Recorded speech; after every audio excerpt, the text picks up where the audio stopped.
Hello my soul family, कैसे हैं आप सब। एंड आई होप आप सब अच्छे होंगे, सुरक्षित होंगे और अपना इनर वर्क ज़रूर कर रहे होंगे। मैं आप सभी का बहुत बहुत स्वागत करती हूँ अपने इस चैनल में। थैंक यू सो मच मुझे इतना प्यार देने के लिए, मेरे इस चैनल को सब्सक्राइब करने के लिए। And I am very glad कि मैं आपकी किसी भी तरीके से हेल्प कर पाती हूँ, चाहे वो कोई भी स्पिरिचुअल इन्फॉर्मेशन शेयर करके हो या फिर कोई टैरो कार्ड मैसेजेस के थ्रू। अगर आपने अभी तक मेरा ये चैनल सब्सक्राइब नहीं किया है तो please like share and subscribe to the channel, जिससे कि आप तक सारी इम्पॉर्टेंट इन्फॉर्मेशन पहुंच सके, जो कि बहुत ही ज़रूरी है, इम्पॉर्टेंट है आपकी खुद की स्पिरिचुअल जर्नी के लिए। तो चलिए आज का वीडियो शुरू करते हैं। और आज का वीडियो है हमारा एंसेस्ट्रल पैटर्न और ancestral Karma and ancestral wounds.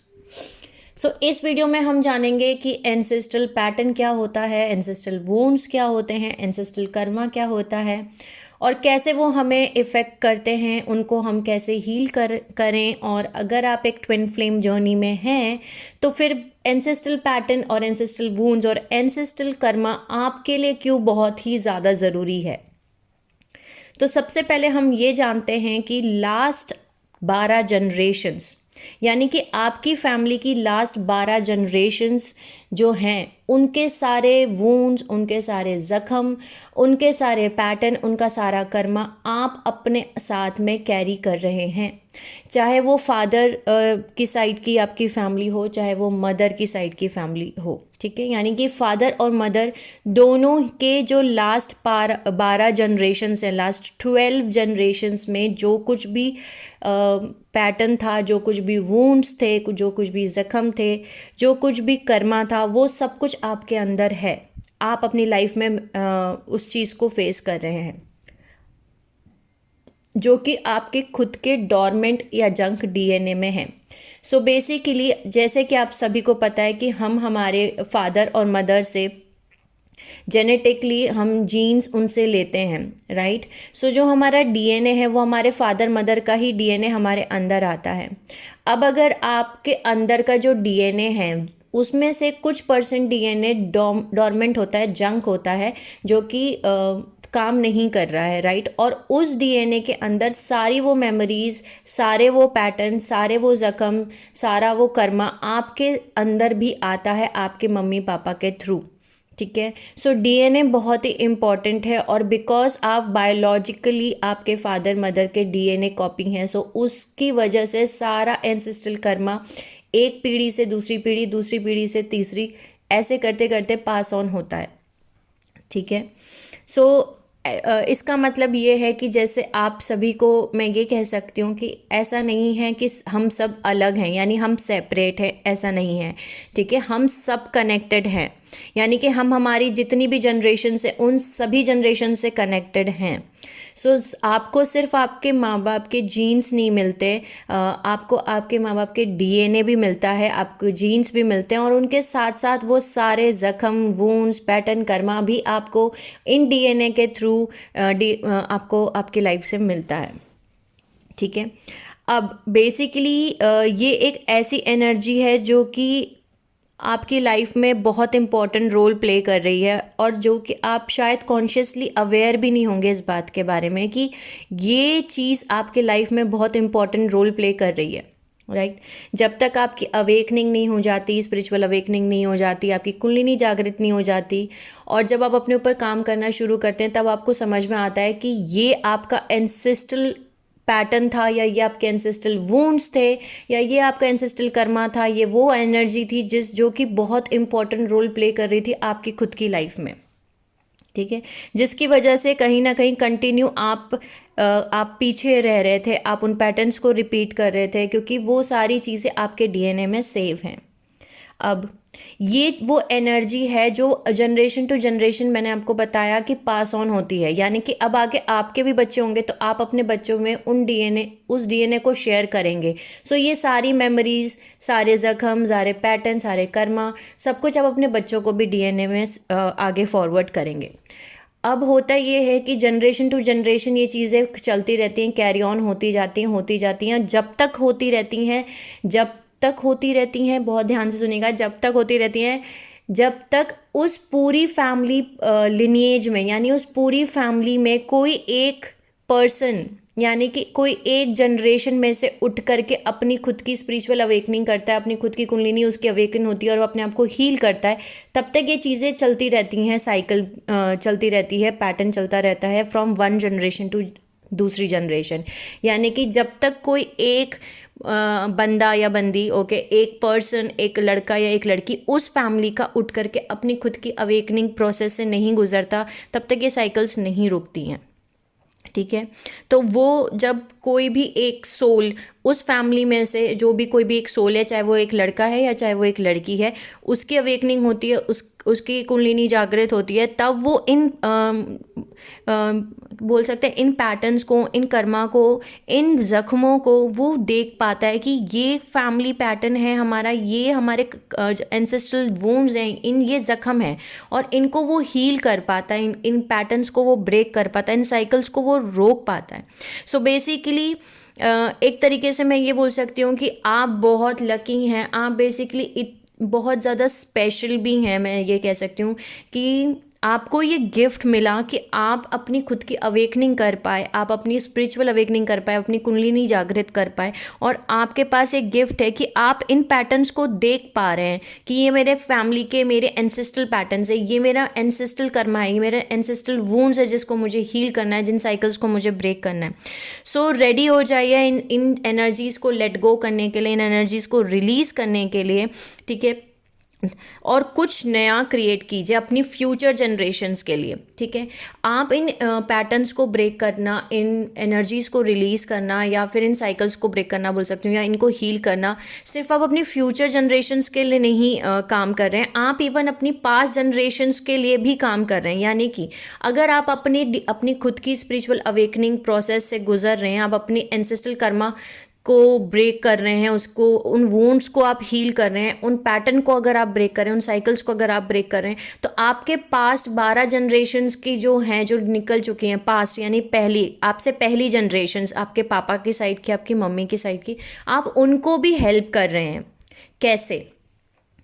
वो ऐसे कि जैसे फॉर एग्जांपल आपकी लास्ट 12 जनरेशन की जो भी पीढ़ियाँ थी, आपके पापा हो सकते हैं, आपके मम्मी हो सकते हैं, आपकी नानी, आपकी नाना, आपके दादा दादी, ठीक है, आपके परदादा, आपके परदादी, आपके परनाना, आपके परनानी। सो वो जितनी भी सोल्स थी आपकी फैमिली में, हर एक जनरेशन की, जब वो इस 3D प्लेन से वो एग्जिस्ट करती हैं, यानी कि इस 3D प्लेन को छोड़ती हैं, उनकी डेथ होती है, तो वो डेथ होने के बाद अगर उन्होंने अपनी खुद की स्पिरिचुअल अवेकनिंग नहीं की, उन्होंने इन चीज़ों को हील नहीं किया, उन्होंने इस एनर्जी को रिलीज़ नहीं किया, तो बहुत सारे हमारे एंसेस्टर्स 4D डायमेंशंस में जाके फंस जाते हैं, लोअर डायमेंशंस में जा कर के फंस जाते हैं। ठीक है, तो लोअर डायमेंशंस में फंसने की वजह से वो अब चाहते हैं कि उनकी फैमिली में कोई एक ऐसी सोल आगे की जनरेशन में अवेकन हो और इन पैटर्न्स को हील करें, इन पैटर्न्स को ब्रेक करें, इन साइकिल्स को ब्रेक करें, इन जख्मों को हील करें, ताकि उनको भी मुक्ति मिले।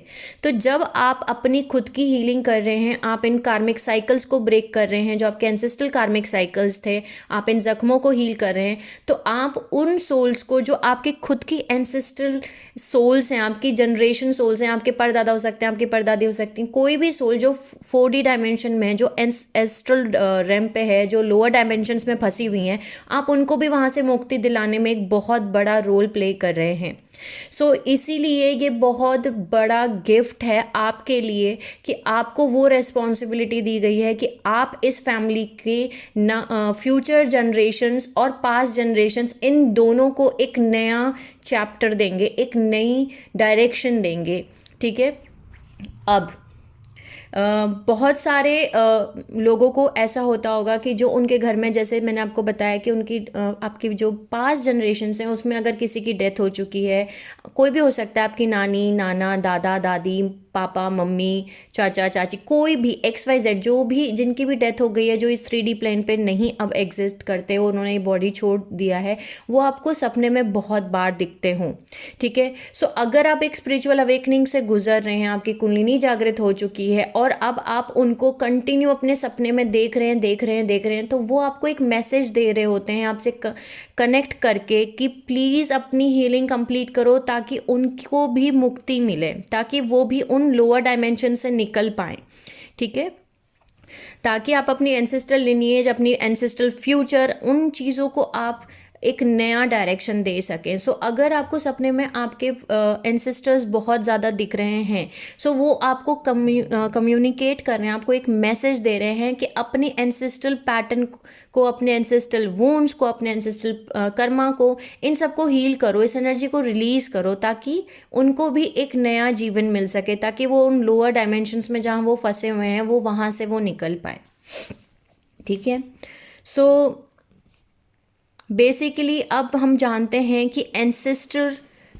पैटर्न क्या होता है, ठीक है। सबसे पहले हम इस क्वेश्चन से शुरू करते हैं कि एंसेस्ट्रल पैटर्न क्या होता है,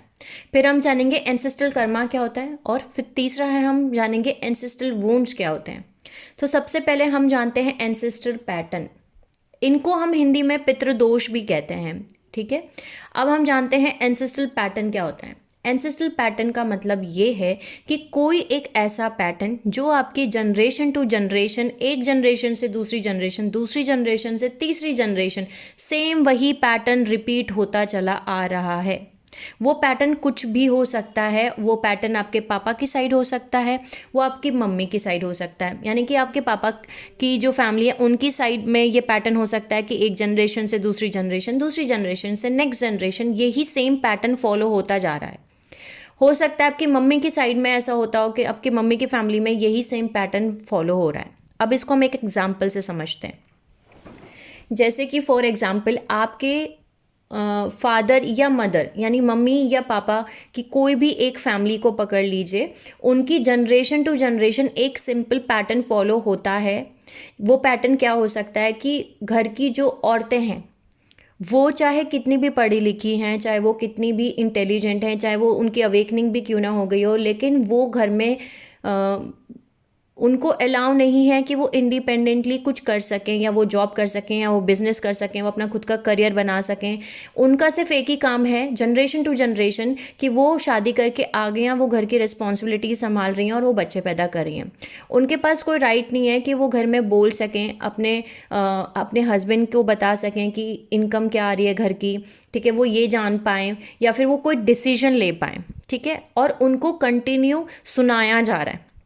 ठीक है, उनको कंटिन्यू कंट्रोल किया जा रहा है, उनको मारा जा रहा है, उनको पीटा जा रहा है, उनके साथ डोमेस्टिक वायलेंस हो रहा है, और कंटिन्यू उनको ये बताया जा रहा है अब्यूज़ कर करके कि आपका काम है घर संभालना और घर संभालो, इसके ज़्यादा आपका कोई रोल नहीं है। सो मान के चलिए, ये मैं एक एग्जाम्पल ले रही हूँ, पैटर्न कुछ भी हो सकता है। सो ये एक पैटर्न हो सकता है कि आपके फादर या मदर की साइड्स में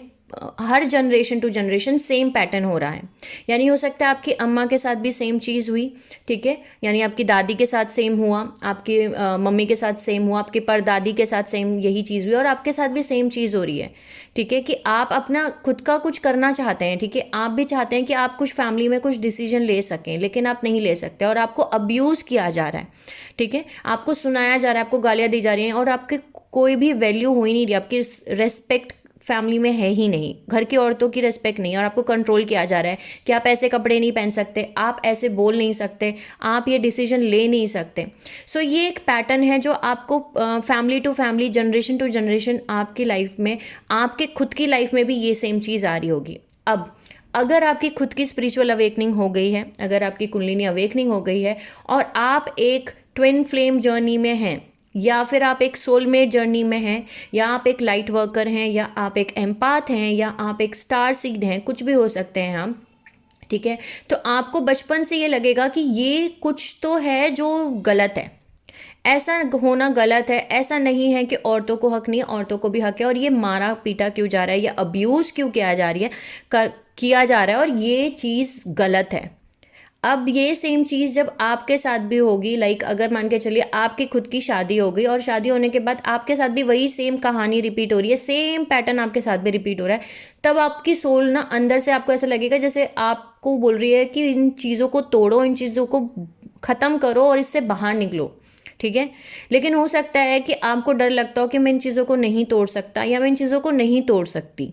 ठीक है। लेकिन क्योंकि आप एक नॉर्मल सोल नहीं है, आप एक एम्पाथ हैं, आप एक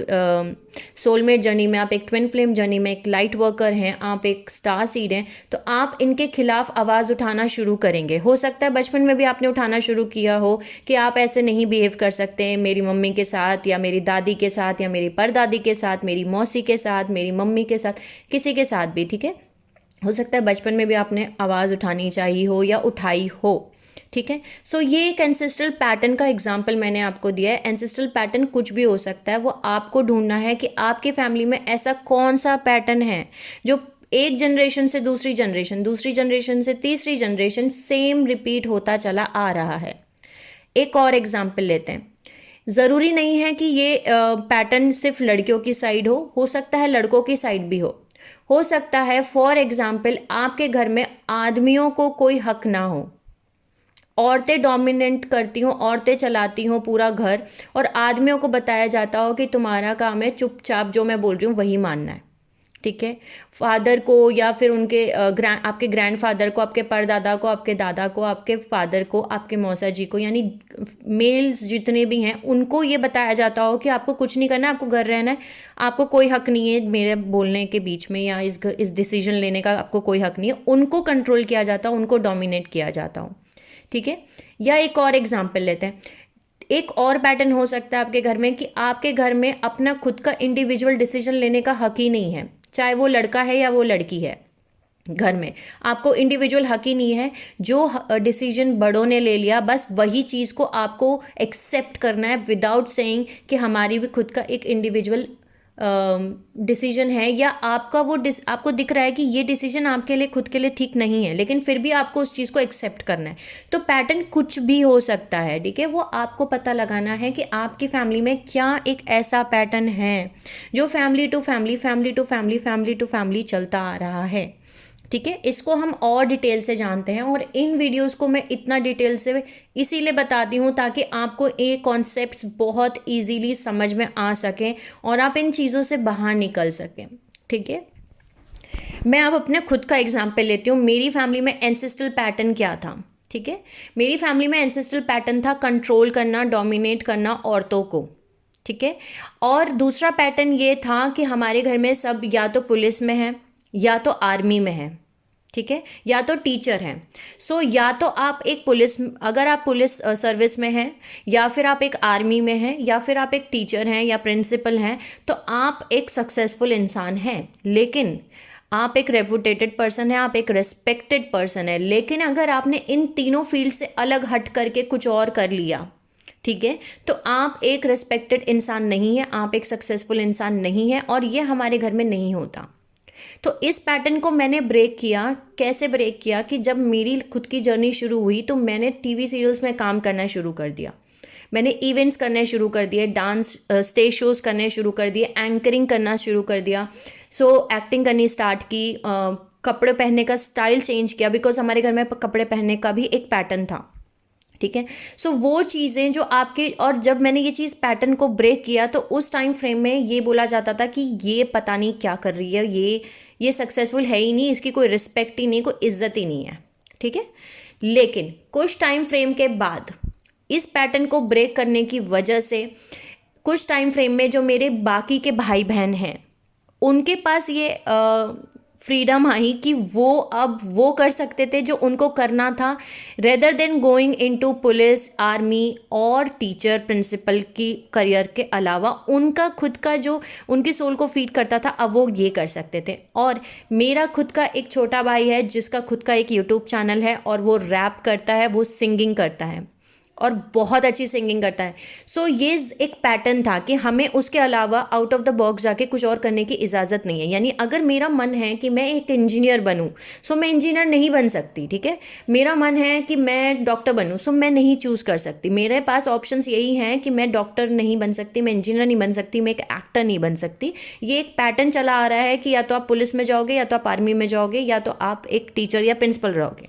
सो ये मेरी खुद की फैमिली का एक पैटर्न था, ठीक है। सो ये मैं आपको इसलिए बता रही हूँ ताकि आप समझ सकें कि पैटर्न कुछ भी हो सकता है, ओके। सो अब आपको समझ में आ गया होगा कि एंसेस्ट्रल पैटर्न क्या होता है, ठीक है। अब आते हैं हम एंसेस्ट्रल कर्मा पे। एंसेस्ट्रल कर्मा क्या होता है? एंसेस्ट्रल कर्मा ये होता है कि कुछ एक ऐसा कर्मा आपके फैमिली में जनरेशन टू जनरेशन चला आ रहा है जिसका भुगतान आप अपनी लाइफ में कर रहे हैं, ठीक है। यानी कि हो सकता है आप जब पास्ट आपकी 12 जनरेशन में क्या हुआ ये किसी को नहीं पता, मुझे भी नहीं पता होगा, आपको भी नहीं पता होगा, कि आपको 1-2 जनरेशन या ज़्यादा से ज़्यादा 3-4 जनरेशन तक पता होगा कि आपकी फैमिली हिस्ट्री क्या थी, लेकिन उसके पहले की जनरेशन जो थी वो आपको नहीं पता, ठीक है। सो ऐसी जो चीज़ें नेगेटिव कर्मा या ऐसा कुछ हम जब एक्शंस हमारी जनरेशन्स में लिया गया, उसका भुगतान, उसका कर्मा आगे कम्युलेट होता है, आगे पास ऑन होता है, ठीक है। जिसका भुगतान हम लोग करते हैं, आगे की जनरेशन्स करती हैं, वो तब तक करती हैं जैसे मैंने आपको बताया, जब तक आप उनको हील नहीं कर देते, उन एनर्जी को आप रिलीज नहीं कर देते, ठीक है। तो हो सकता है कि आपकी फैमिली का एंसेस्ट्रल कर्मा हो, आपकी फैमिली में किसी जनरेशन में किसी को इतना परेशान किया गया हो, टॉर्चर किया गया हो, या फिर उसने मान के चलिए सुसाइड कर लिया हो, या फिर उसका मर्डर हो गया हो, या फिर उसकी डेथ हो गई हो, नॉर्मली डेथ हो गई हो, डिप्रेशन में जा कर के इतना ज़्यादा उनको सताया गया जिसकी वजह से वो कर्मा आपकी फैमिली में अटैच हो गया, ठीक है। जिसकी वजह से वो फैमिली में अटैच हो गया और अब वो कर्मा आपके हर जनरेशन को भुगतान करना पड़ रहा है, वो जनरेशन टू जनरेशन चलता आ रहा है। सो ये होता है एंसेस्ट्रल कर्मा, ठीक है। यानी आपने कुछ नहीं किया, राइट, लेकिन आपके एंसेस्टर ने किसी को इतना परेशान कर दिया था, इंसल्ट कर दिया था, या फिर हो सकता है कि किसी की इतनी बेइज्जती की, डिसरेस्पेक्ट किया, उसको इतना सुनाया, इतनी गालियां दी कि वो उसकी खुद की सेल्फ रेस्पेक्ट और सब कुछ खत्म हो गई, ठीक है। सो ये हो सकता है कि आप कि पास्ट जनरेशन्स में, पास्ट 12 जनरेशन में ऐसा कुछ किसी ने किया हो, ठीक है। और वो चीज़, एक चीज़ याद रखिए, कर्मा का मतलब ही यही है कि आप जो भी एक्शन ले रहे हैं, पर action plus intention is equal to reaction, ठीक है। कर्मा की डेफिनेशन ये नहीं है कि आपने कोई भी एक्शन ले लिया तो आपको वैसा ही सेम रिएक्शन मिलेगा, नहीं। एक्शन तो आपने लिया, लेकिन उसमें आपका इंटेंशन क्या था, आपका इंटेंशन क्या था, ये बहुत मैटर रखता है। और वही इंटेंशन और एक्शन प्लस हो करके आप वो चीज़ रिफ्लेक्ट होकर के आपकी लाइफ में वापस आती है। इसको भी हम एक एग्जाम्पल से समझते हैं ताकि आप समझ सकें कि कर्मा की डेफिनेशन क्या है। जैसे मैंने अपने पिछले वीडियोस में भी एक्सप्लेन किया था कि आप एक ऑफिस से निकले, फॉर एग्जाम्पल आप एक ऑफिस से निकले और आप बहुत थके हुए थे और आप इतने थके हुए थे कि आप गाड़ी चलाते चलाते आप अचानक सो गए, आपकी आंख लग गई और आप अचानक से आपकी आंख खुली तो आपको पता चल रहा है कि आपकी कार की टक्कर दूसरी कार के साथ में हो गई। अब यहाँ आपका इंटेंशन किसी को हर्ट करना नहीं था, किसी को चोट पहुंचाना नहीं था, किसी को गाड़ी से टक्कर मारना नहीं था, वो आपने जानबूझ के नहीं किया, ठीक है। लेकिन आपने एक्शन तो लिया, आपका एक्शन हुआ कि आपने गाड़ी की टक्कर मारी, ठीक है। इसमें आपको रिएक्शन, आपका वैसा ही कर्मा आपके लाइफ में आएगा। यहाँ आपकी गलती नहीं थी, इंटेंशन आपका किसी को हर्ट करना नहीं था। दूसरा एग्जाम्पल लेते हैं, यही सेम चीज़, आप ऑफिस से निकले लेकिन आप बहुत गुस्से में थे और आप बोल रहे थे आज तो मैं इसको बता के रहूँगा। जैसे कि आपके दोस्त के साथ आपका बहुत बड़ा झगड़ा हो गया, आपके दोस्त ने आपके साथ कुछ कर दिया और आपको इतना गुस्सा आ रहा है आपके दोस्त के ऊपर कि आज आप बोल रहे हैं कि आज तो मैं इसको ना बताता हूँ, आज मैं इसको छोड़ूंगा ही नहीं, आज तो मैं इसको सबक सिखा के ही रहूँगा। और आप गुस्से में गाड़ी में बैठे और आपने बोला आज तो मैं बताता हूँ इसको सबक नहीं सिखाया है ना तो मेरा नाम बदल देना,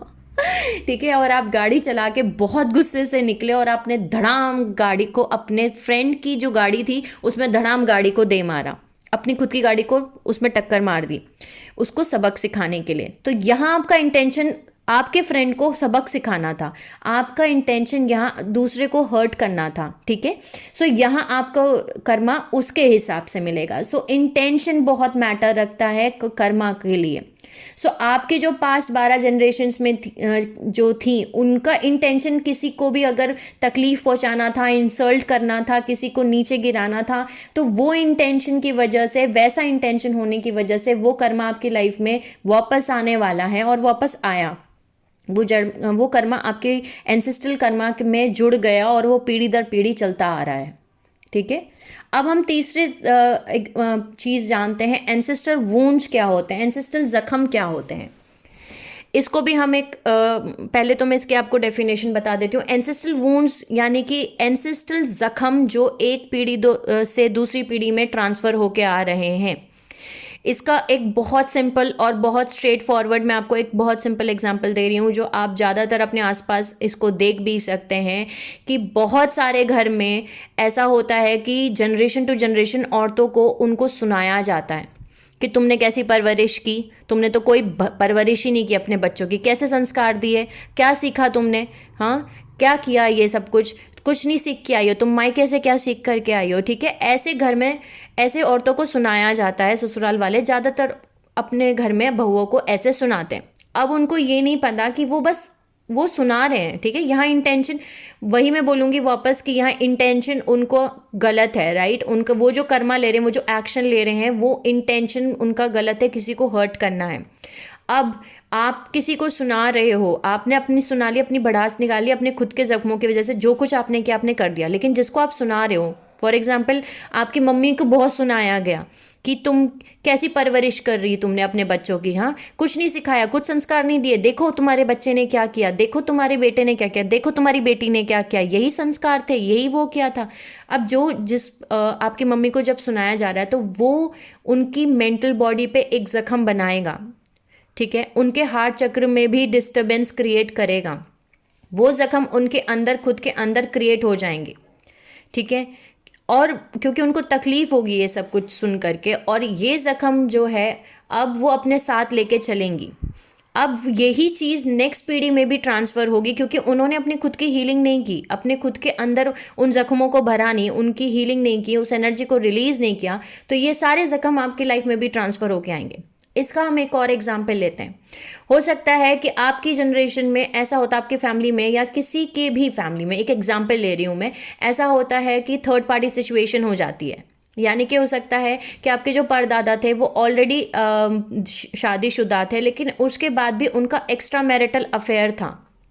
ठीक है, यानी उनकी एक और बाहर अफेयर था, जिसकी वजह से वो जो जख्म बना आपकी परदादी के अंदर, वो पूरी ज़िंदगी कुछ नहीं बोल पाई, वो हार्ट ब्रेक से गुजरती रही और वो मर गई।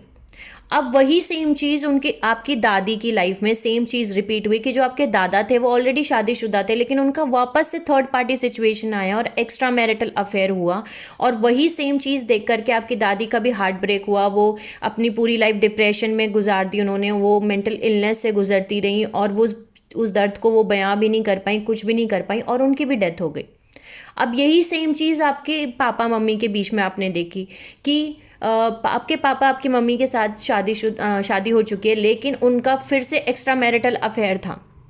ठीक है, और वही सेम चीज़ हार्ट ब्रेक और वही सब कुछ दर्द आपकी मम्मी ने भी फेस किया। अब आप ये देखेंगे कि आपकी खुद की पर्सनल लाइफ में जब भी आप कभी किसी रिलेशनशिप को बना रहे हैं अगर, तो उसमें थर्ड पार्टी सिचुएशन आ जाती है अचानक से। थर्ड पार्टी सिचुएशन कुछ भी हो सकती है, ऐसा भी हो सकता है कि आप जिसके साथ में रिलेशनशिप में हैं, ठीक है, हो सकता है उनकी लाइफ में थर्ड पार्टी सिचुएशन कोई एडिक्शन हो, ठीक है, या फिर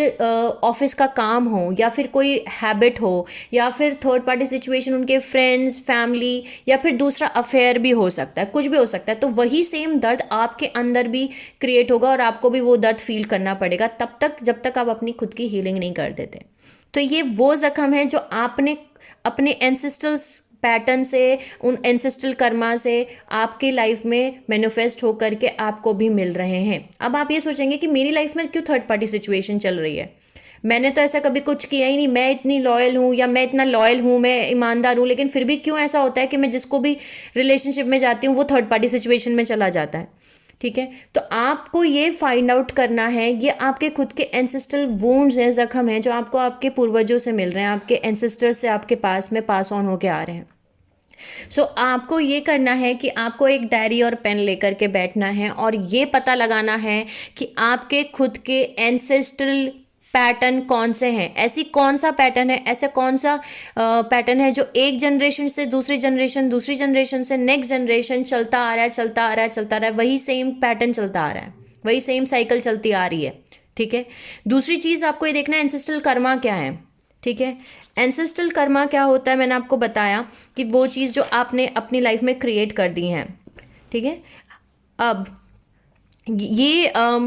हो सकता है आपके कुछ भी हो सकता है, अबॉर्शंस हो सकता है आपके बहुत सारे अबॉर्शंस होते हों, या फिर हो सकता है आपको स्लेवरी करना पड़ता हो, या आपके बिलीफ सिस्टम, कुछ भी हो सकता है। आपके खुद के एंसेस्ट्रल कर्मा आपको खुद को पता लगाने हैं, ठीक है, वो आपको लगाने हैं। या इंसल्ट करना, एडिक्शन करना, ठीक है, यंग डेथ हो जाना, ठीक है, पावर्टी, क्रॉनिक इलनेस या डिसफंक्शन, या मतलब कुछ भी होता है, घर में डिवोर्स हो जाता है, ठीक है, अच्छी खासी शादी होती है लेकिन फिर डिवोर्स हो जाता है, किसी का घर बस ही नहीं पाता है, घर में सिर्फ कलेश ही रहता है, घर में झगड़ा झगड़ा ही झगड़ा होता रहता है, प्यार कहीं है ही नहीं, प्यार एग्जिस्ट ही नहीं करता, ठीक है। सो ये आपको पता लगाना है कि आपके खुद की फैमिली का एंसेस्ट्रल कर्मा क्या है, एंसेस्ट्रल पैटर्न क्या है, और एंसेस्ट्रल वूंड्स क्या हैं। बहुत ज़रूरी है एंसेस्ट्रल वूंड्स का पता लगाना, क्योंकि आपको जब ये तीनों चीज़ें पता चलेंगे कि आपके एंसेस्ट्रल वूंड्स क्या हैं, आपके एंसेस्ट्रल पैटर्न क्या है, और आपके एंसेस्ट्रल कर्मा क्या है, तभी आप इन साइकिल्स को ब्रेक कर पाएंगे, एक नई साइकिल शुरू कर पाएंगे, और इन वुंड्स को हील कर पाएंगे। जब आपको यही नहीं पता चलेगा कि आपको ज़ख्म है कहाँ, तब तक आप उस चोट को आप ठीक नहीं कर सकते। तो आपको पता होना चाहिए कि मेरे हाथ पे चोट लगी है तो मैं तभी उस पर दवाई लगा पाऊंगी, राइट। सो ये पता करना बहुत ज़रूरी है कि आपके खुद के अंदर आपके एंसेस्ट्रल वुंड्स कौन कौन से हैं, ठीक है, आपके एंसेस्ट्रल पैटर्न्स कौन कौन से हैं, आपके एंसेस्ट्रल कर्मा कौन सा है, और इस चीज़ की रिस्पॉन्सिबिलिटी आपकी खुद की है। और अपने आप को बहुत ही, मैं आपको ये बोलूँगी कि आप एक बहुत बड़ा एक चेंज लेके आने के लिए उस फैमिली में आए थे। और एक और चीज़ यहाँ नोट कर लीजिए, बहुत इंपॉर्टेंट है, कि आपने इन फैमिलीज़ को जानबूझ के चुना था। जितने भी ट्विन फ्लेम्स मुझे सुन रहे हैं, सोलमेट्स मुझे सुन रहे हैं, लाइट वर्कर्स, एम्पाथ्स, स्टार सीड्स, आप सबने इन फैमिलीज़ को चुना था, क्योंकि इन फैमिलीज़ में नेगेटिव कर्मा इतना ज़्यादा जमा हो चुका था, इतना ज़्यादा ज़ख्म हो चुके थे इन फैमिलीज़ में, कि कोई भी और नॉर्मल सोल इन चीज़ों को चेंज नहीं कर सकती थी, इन जख्मों को हील नहीं कर सकती थी, इन पैटर्न्स को ब्रेक नहीं कर सकती थी। इसीलिए आपने इन फैमिलीज़ को चुना, ताकि आप इन फैमिलीज़ में जन्म ले सकें और इन एंसेस्ट्रल पैटर्न को, इन एंसेस्ट्रल कर्मा को, इन एंसेस्ट्रल वुंड्स को आप हील कर सकें, इस एनर्जी को आप ट्रांसम्यूट कर सकें लाइट में। क्योंकि एनर्जी कभी भी डिस्ट्रॉय नहीं हो सकती। जो एक एनर्जी क्रिएट हो गई, वो एनर्जी क्रिएट हो गई, लेकिन आप उस एनर्जी को चेंज कर सकते हैं, राइट। सो आपने इन फैमिलीज़ को चुना था ताकि आप अपनी फ्यूचर ब्लड लाइन्स और आपकी पास्ट ब्लड लाइन्स, इनको आप एक नया डायरेक्शन, एक न्यू चैप्टर दे सकें,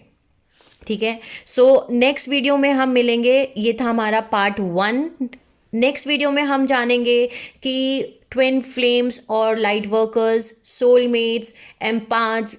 लाइट स्टार सीड्स, ये सब जो हैं उनको ये करना बहुत ज़रूरी क्यों है, और क्या स्टेप्स लेने चाहिए, ठीक है, एंसेस्ट्रल पैटर्न को हील करने के लिए, इन साइकिल्स को ब्रेक करने के लिए, इन वुंड्स को हील करने के लिए, इस एनर्जी को रिलीज़ करने के लिए, ठीक है, क्या क्या स्टेप्स होते हैं वो मैं आपको नेक्स्ट वीडियो में बताऊंगी, नेक्स्ट पार्ट में बताऊंगी। और क्या क्या करेक्टरिस्टिक्स होते हैं एक एंसेस्ट्रल कर्सेस के, क्योंकि इसमें मैंने आपसे कर्सेस के बारे में बात नहीं की है। सो एंसेस्ट्रल कर्सेस भी होते हैं, जो मैं आपको नेक्स्ट वीडियो में बताऊंगी कि एंसेस्ट्रल कर्सेस क्या होते हैं, ठीक है, और क्या क्या प्रॉब्लम्स फेस करते हैं आप इन एंसेस्ट्रल डीएनए पैटर्न की वजह से, वुंड्स की वजह से, कर्मा की वजह से, ठीक है। सो ये सब कुछ मैं आपको नेक्स्ट पार्ट में बताऊंगी। तब तक के लिए sending you lots of love and healing and happy energies to all my soul family. Take care of yourself and see you soon.